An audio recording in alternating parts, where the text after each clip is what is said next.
Jericho March, I believe everyone is excited pa John. Amen. Excited ta kagabi nga nagsugod ta, excited ta karon nga mupadayon. I believe nagsugod po ang Ginoo padayon bubo sa iyang na sa kapabor sa atong kinabuhi. Amen. So in the book of Genesis, Deuteronomy chapter 28, verse 1 and 2, nag-hisgot ang mga pasay sa kasulatan na kung kita mo tuman diha sa kabubuton sa Ginoo sa iyang mga instructions sa atong kinabuhi.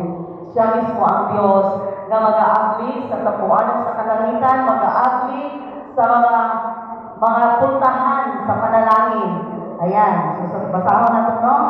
Kung mahitabo ako, magpatalingho ka sa magsin kamutot kayo sa tingog ni Jehova na imong Diyos, sa pagbantay sa buhat, sa pagbuhat sa tanan nga mga sugo niya nga ginasugo ko kanimo ining adlaw. Nga si Jehova nga imong Diyos magabayaw kanimo ibabaw sa tanan nga mga nasod o yuta. Amen. Pag-ibayaw ta sa Dios pagkanindot. Amen. Kung tao ang mabayaw, lami ang paminaw. Amen ba? Daw lagi, happy ka ita nga ginadahin na sa tao. One more kung ang Ginoo na ang mabayaw. Amen. O kining tanan ng mga panalangin. Kita mo yun. O kining tanan, let's go. O kining tanan ng mga panalangin, muabot kanimo, o mulangan kanimo ko, patalingkugan mo ang tingog ni Jehova nga imong Diyos. Muna yung atong puntan karon nga gabi. Amen.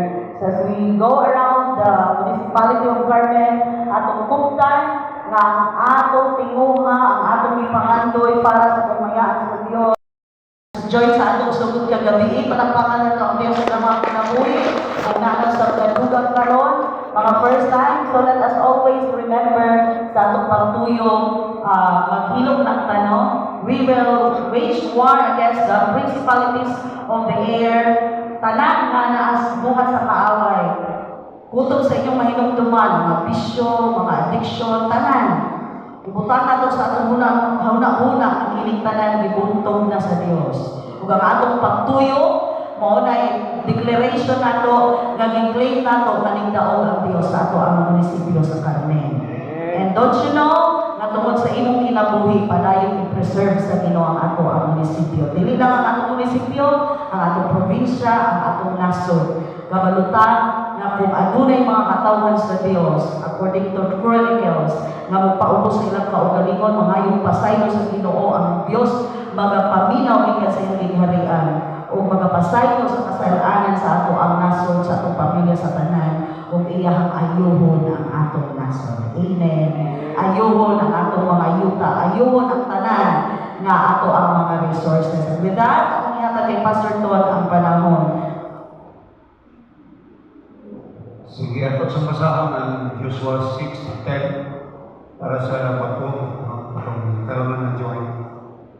Joshua 6, verse 10. Okay. So, sa iyong gingon, si Josue, sugo sa katawan, na nagingon, hindi ka mo magsinggit, ni ipadukog ninyo ang inyong tingog, ni maggula ka mo, bisan usa ka pulong sa inyong nababa, angkod nga mudagat ang adlaw, nga isugo ko kaninyo ang pagsinggit, o niya maninggit ka mo. Amen. So, mga bata, no? So, paglarga sa akong sakyanan, huwag na diyo'y maningog, gawas, na nag-ampo mo sa inyong halaman. So, tanang i-claim ninyo, so, pwede na ninyo i-claim sa Ginoo.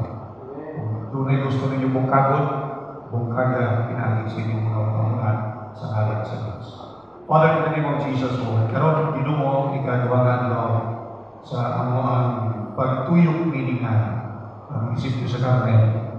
Nagatuo kami Ginoo nga doon kay akong paghimuon isang paniining ang banwa sa Carmen.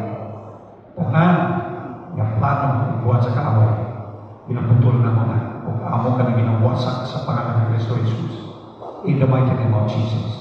Cover us, Lord God, with your precious blood nga man kami karon nga kagabion uban sa inyong grasya sa pangalan ng Kristo Jesus. Amen. Praise God. So, maraming po no, kami mag-una Sige mo, sunod na lang.